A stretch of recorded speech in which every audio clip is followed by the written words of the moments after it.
What do you say, big guy? Well, you know, are we all focused now? Yeah. Everybody ready to play? Locked in. I would like to sit here and tell you all that, you know, this is going to be a tough one, and this is a trap game, and the Bears are due for a letdown. Quite simple. Lions bad, Bears good. Exit Anthony Thomas, enter James Allen. The veteran proves why he is the consummate pro and a team favorite, rushing for 107 yards behind an O-line that may have had its best outing. With an early 7-point lead, the Bears offense played it close to the vest and did enough to come out on top. Not overly exciting, but very effective. Look for the Bears to exploit Detroit's 28th ranked run D. As for the 0-10 Lions, they now have to decide on the streaking Charlie Batch or the promising rookie Mike McMahon.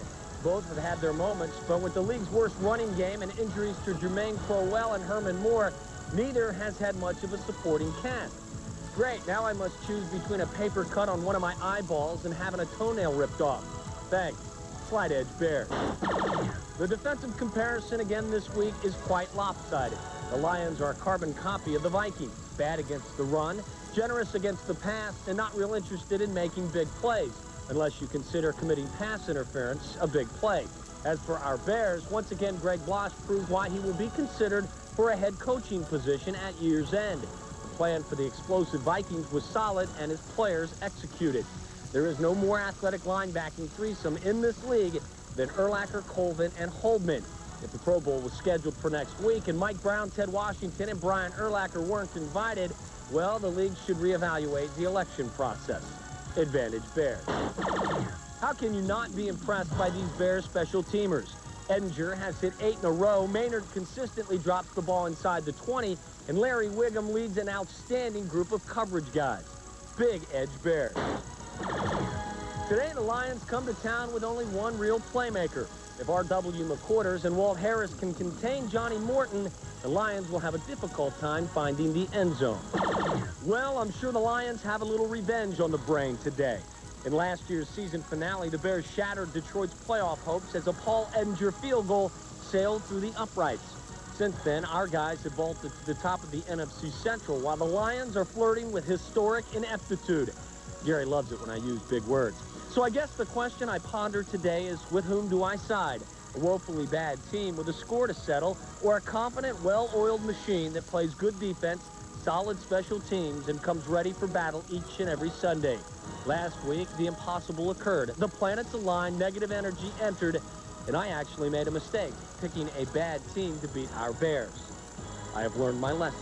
Bears 23, Lions 17. Clean sweep right there, folks. He's Perfect. Back on the bandwagon. back on the bandwagon. I'm an honorary super fan again. Bears 210, Lions -4. This Mike McMahon guy, Tommy, looked good against the Pack last week. Great athlete, great athlete. And I think they've done a nice job kind of giving him some playing time in second halves of ball games. I don't know how much you'll see him today, but he's definitely the quarterback of the future. You heard that Lions offensive line has had its problems. What are the Bears going to do? I think what you'll see, and Greg Blosch has done a great job this year of really mixing the fronts. You don't always see a four-man front, particularly on second and long or third and long, and Tony Parashar coming in on a blitz. I think what you'll see today is more nickel and dime, you know, the 6 defensive backs, trying to confuse the coverages or the pass protection for the offensive line for the Detroit. But the key is stop the run, force them into pass situations, and I think the Bears defense will carry the day. Will prevail. All right, still to come on Bears Sunday Live. We talk to the QB, Jim Miller. Days in Indianapolis have been following another classic Mora meltdown. And that was a disgraceful performance, in my opinion. We threw that game. We gave them the friggin' game. In my opinion, that sucked. We threw 4 interceptions and fumbled once. 1 interception they returned for a touchdown. 3 others were in our end of the field where they scored points. That's all I know. That's inexcusable. Inexcusable. You read his comments, I think it's kind of directed to the quarterback position, and that's the position that I play. So, hey, I can handle it. I need to play better. The interceptions have been a problem this year. I can't say, oh, well, just forget about the fact that we threw 4 interceptions, and he's the quarterback. You know, I can't sugarcoat things, and I don't to the team. I never do. To be called out in front of the whole country, you know, where that press conference is going to be replayed over and over and over again from the whole country, that bothers me. It really does. But you know what? I can handle it, and I will handle it because I am the player and he's the coach, and that's the way it is. But you know, somebody asked me if that bothers me. You damn right it bothers me. As far as I'm concerned, it's you know, it's history. Everything's fine, back to normal, no problems. You know, it's over. I mean, it's a done deal. It's a closed book.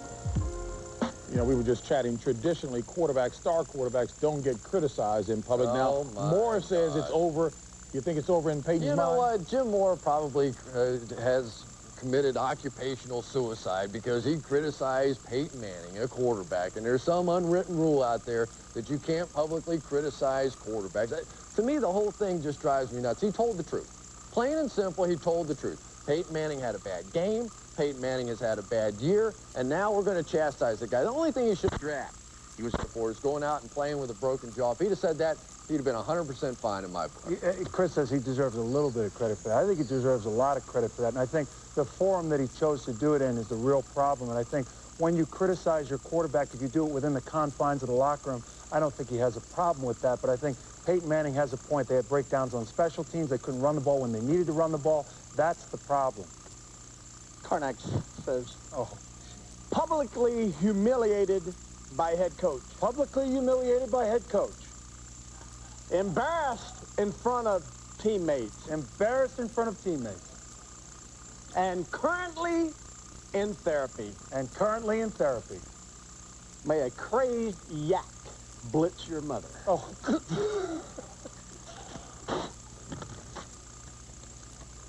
What do Peyton Manning and Terry Bradshaw have in common? You know what? You didn't like to be criticized. You got to laugh at this. You got to laugh at it, Peyton. You've never been criticized. I understand. It hurts like hell. But you know what? Makes you tough. Now we'll find out today. You're going to handle it. You're going to let it affect you. Go to Baltimore. Play you the best game you've played all year. I would expect that from you. You criticize uninspired players in public. Yeah. Peyton, keep it in mind that it's awfully healthy. You might grow up to be just like Terry Bradshaw. All right, folks. From the ugliness in Indy to some of our more attractive fans who tell us what else is on tap. On NFL Prime Time, Elvis looks sharp in this AFC battle as Moore and Manning try to get a win. The Dolphins try to stay on pace in the AFC East, while Belichick's bunch marches through the Meadowlands. Would it be another midway miracle in the North, or did this Marty finally get a win? And don't tell us the Cards could ruffle their Raiders' feathers. From 0-5 to 5-5, Tony Banks faces his ex-mate as the Rams try to bounce back from Monday's loss. Loss gets it together in the Steel City. Is it enough to stop the bus? We've got all the answers next on NFL Prime Time.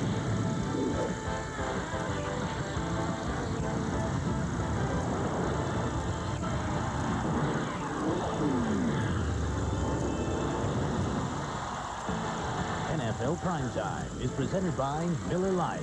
Primetime is Miller time. And now, here's your host, Chris Berman.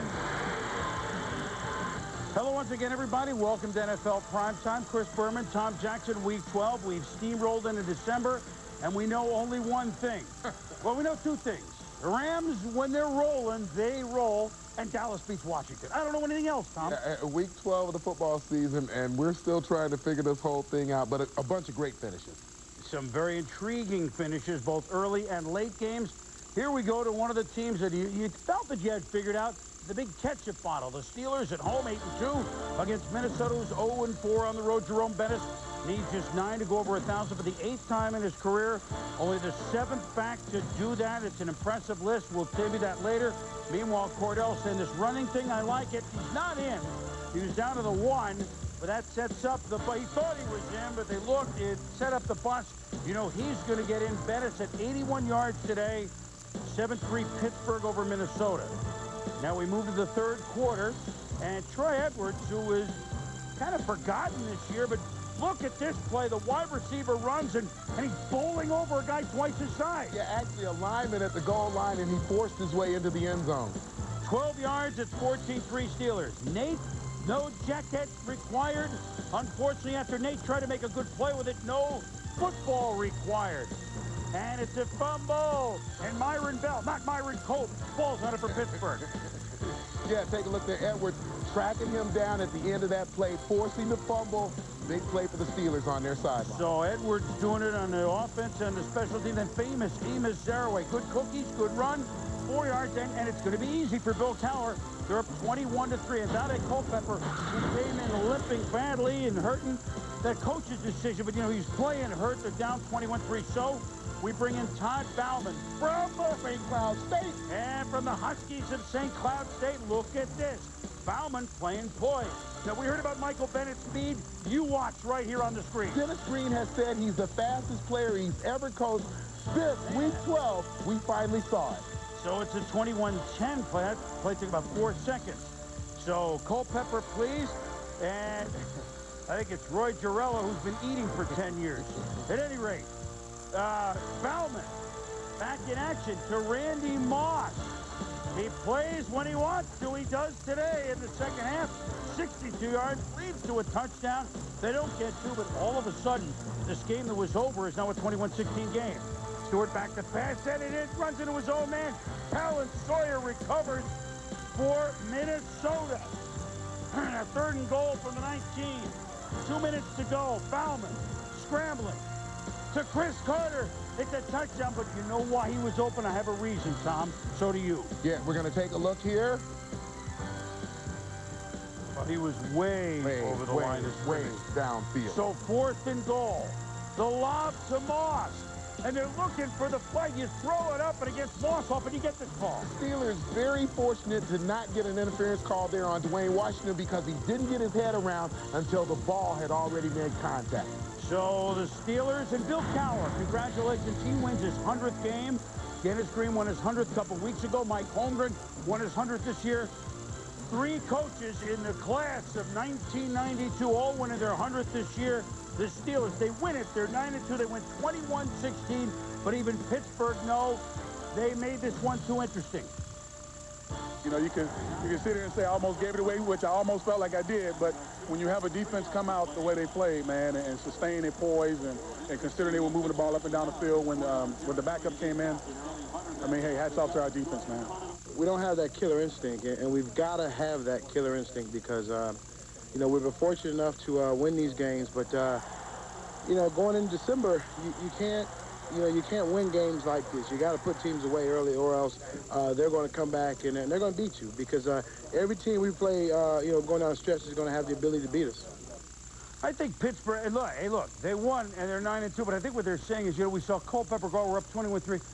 We finally, it's sort of a breather. Congratulations to Bettis, Walter, Barry Sanders, Emmett Smith, Franco Harris, Tony Dorsett, Thermal, Thomas, Jerome Bettis. Only guys for 8 1,000-yard seasons.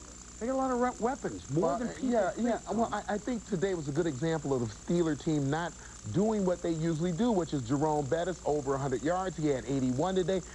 Offensively, they didn't get the great numbers from Cordell Stewart. The defense is going to play solid. They're going to play the run solid to the line of scrimmage. But Minnesota played well, made some throws in the second half, 4th quarter of that game. Randy Moss, a tremendous day. But I think when you look at their running game, which I think is the thing they depend on every single week, 81 for Jerome Bettis, but 207 overall on 46 carries. Again, 5th time this season this team has gone over 200 yards rushing. That will win you a lot of football games. Well, we know who they are.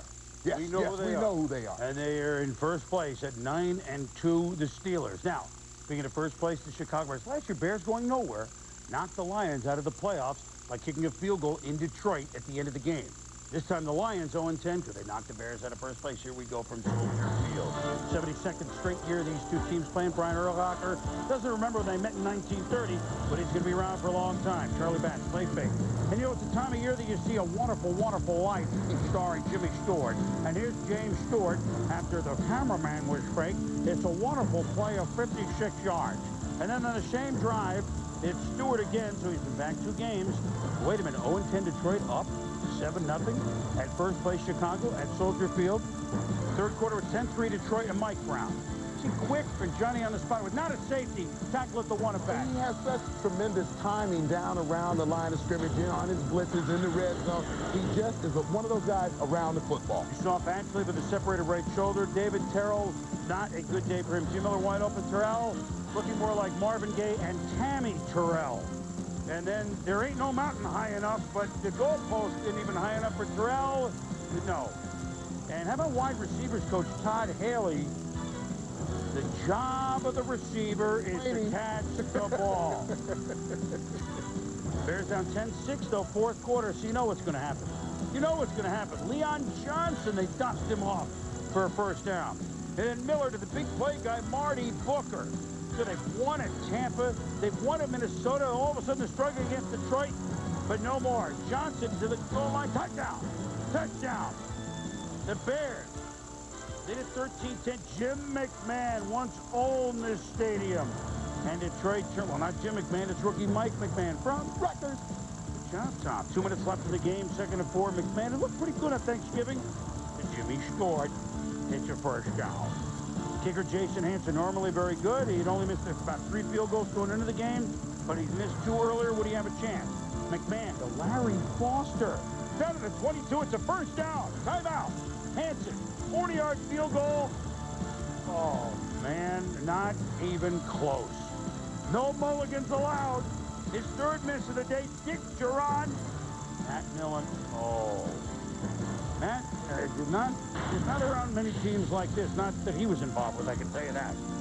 The Lions fall to 0-11, just the 7th team since the merger to start 0-11, and the Bears, 13-10, another late win at Soldier Field. Yeah, and I think we certainly know who the Bears are now. The offensive game plan is to not make mistakes. The throws are made close to the line of scrimmage, within 5 or 10 yards on either side. Today, I think the deep pass they threw Marty Booker about 20 yards down the football field. Lions last 8 losses by a total of 35 points, but guess what? They're 0-11, and it's not going to get any better. When we return, the Saints are going to get back in the playoff hunt. Time. And in part by Visa. It's everywhere NFL fans want to be. And here we go with the Panthers, who won on opening day but haven't won since. Ricky Williams. Remember Ricky Williams touched someone last play of the game, beat them in Carolina earlier this year. He needs 88 yards for 1,000. Oh, those tricky Saints. Flea flicker. Joe Little Bighorn wide open, but oh no, it's don't tell me Phil Luckett. Phil Luckett is down the field and inadvertently gets it. Well, perfectly set up flea flicker. Phil Luckett gets in the way, just can't get out of the way of Joe Horn, and you just look at the look on his face, boy. Can't help it. No luck except bad luck. You know what? Aaron Brooks rolls right and caught by Terrell Smith here. I'm just commenting that George Seifert is such a defensive genius, even though they've lost, what, 10 in a row, that he had Luckett back in pass defense. So that was a very smart play by George. Meanwhile, it's 10-7 to Saints. Chris Winkie does it. Winkie Dinky does it to Patrick Jeffords to the 4. And down 20-13, Winkie's going to dive in. And the Panthers, who haven't won since the summer, week 1, have tied the Saints at 20 all. Then it's a toss to Ricky Williams, and he goes over 1,000 yards. First Saint ever to have back-to-back 1,000-yard seasons. Congratulations, Ricky, 102 today. He also caught balls for 72. Saints are down 23-20 after Carolina gets the lead with a field goal by Casey. And here's the swing to Williams, and look at him go with the speed and the power for 40.